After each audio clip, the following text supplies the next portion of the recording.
Hello, hi, I'm Matthew Miller. I'm the online editor with Campaign Asia Pacific, and I'm here in Singapore at Campaign 360 with Stefan Lorca, who is the global CEO of the World Federation of Advertisers. I'm very happy to have you here today. Stefan's organization represents close to 100 of the global top advertisers, and some 60 or so market-based advertising organizations, agency organizations? Advertiser, so client associations, okay. Client associations, all right. So obviously representing a significant portion of the world's CMO population, which is what we're all about. So Stefan just came off stage where he was speaking with David Porter from Unilever on a wide-ranging discussion about brand safety, which touched on many other areas.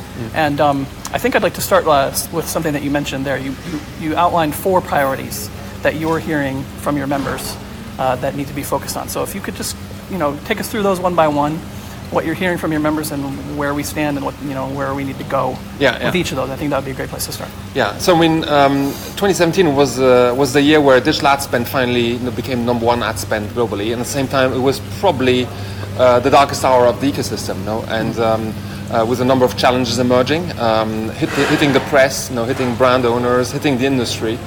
And so when we polled our members in terms of what the sort of 4 key priorities are for them, they tell us, 1, transparency. This idea of what's happening to my money, who's acting on our behalf, with what type of revenues.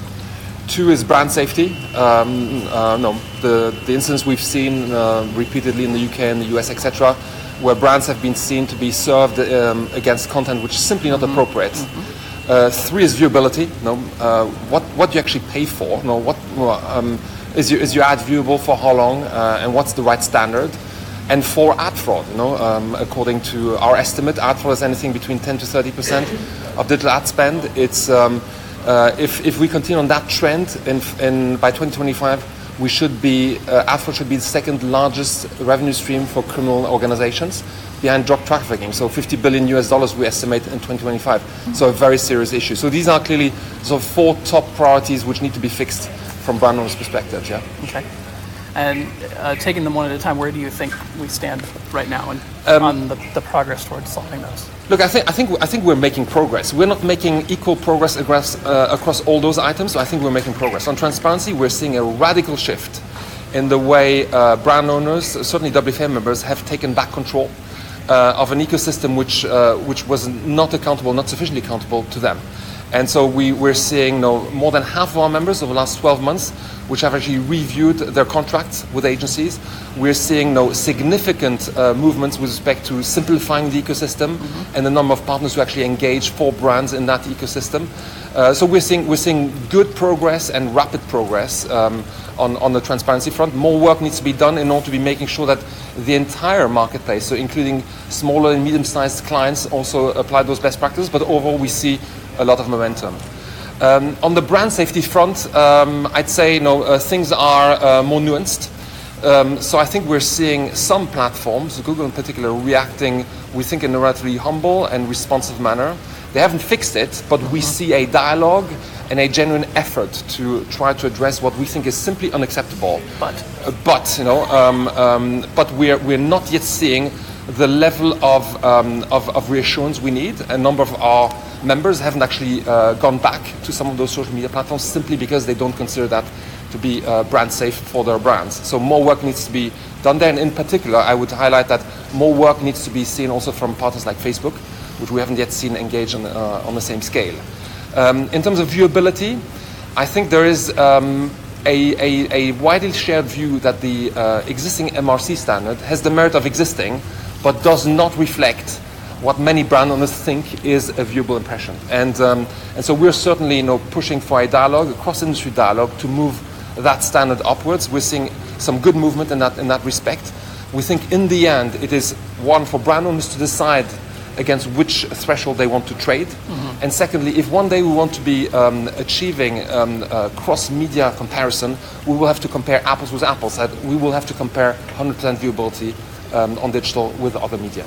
So when you say 100% viewability, can you dive a little bit deeper into what exactly that means? I mean, it means more than what we see today. Today an MRC standard at 50% for 1 second is simply not considered good enough.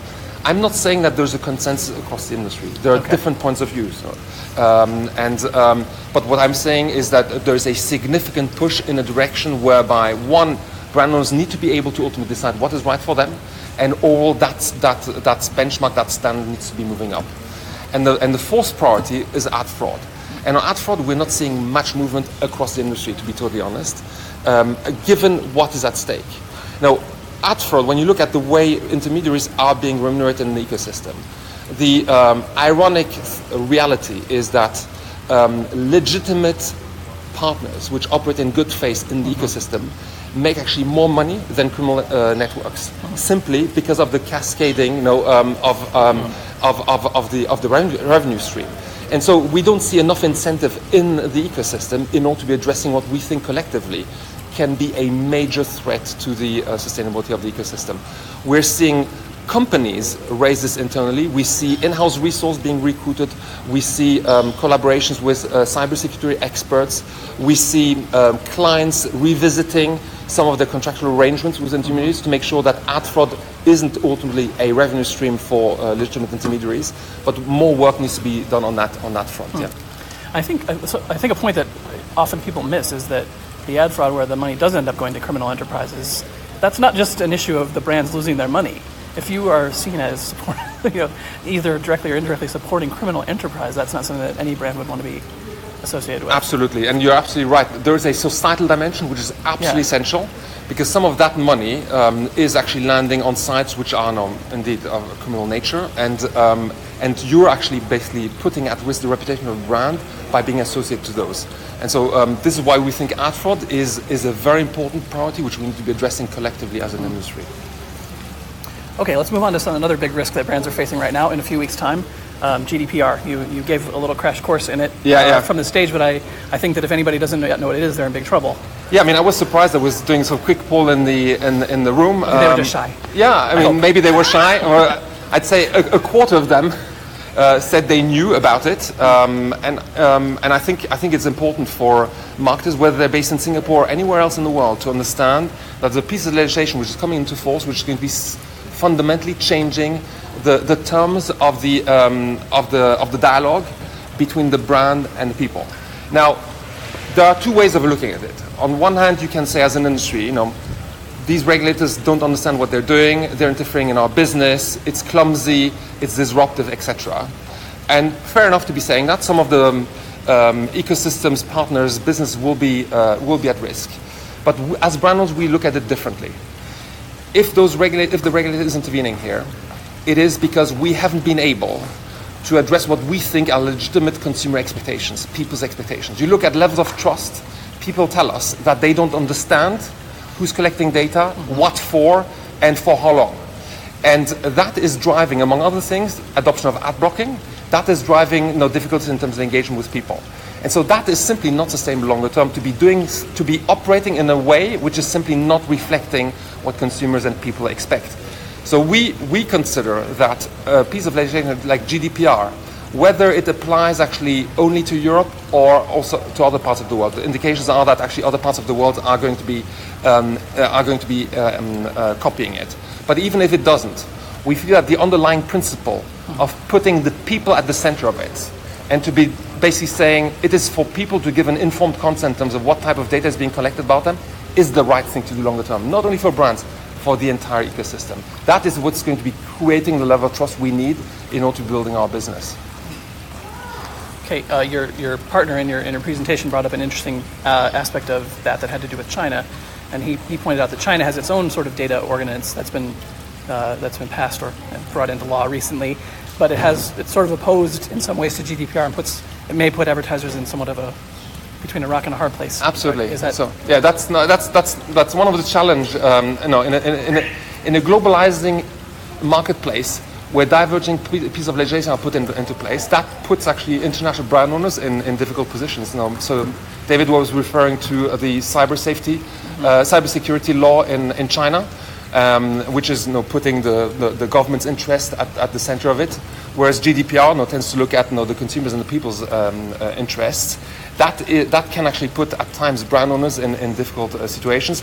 A lot of that will have to be clarified over time with jurisprudence, Yeah. because some of the concepts aren't actually fully tested yet in court, both in Europe and in China. But no, we're certainly moving into a new era where you cannot just assume that you can collect data without asking anyone, and whether that's in China or in the EU, by the way, and where you will have to be just more transparent in terms of what you do and why you do it. Yeah.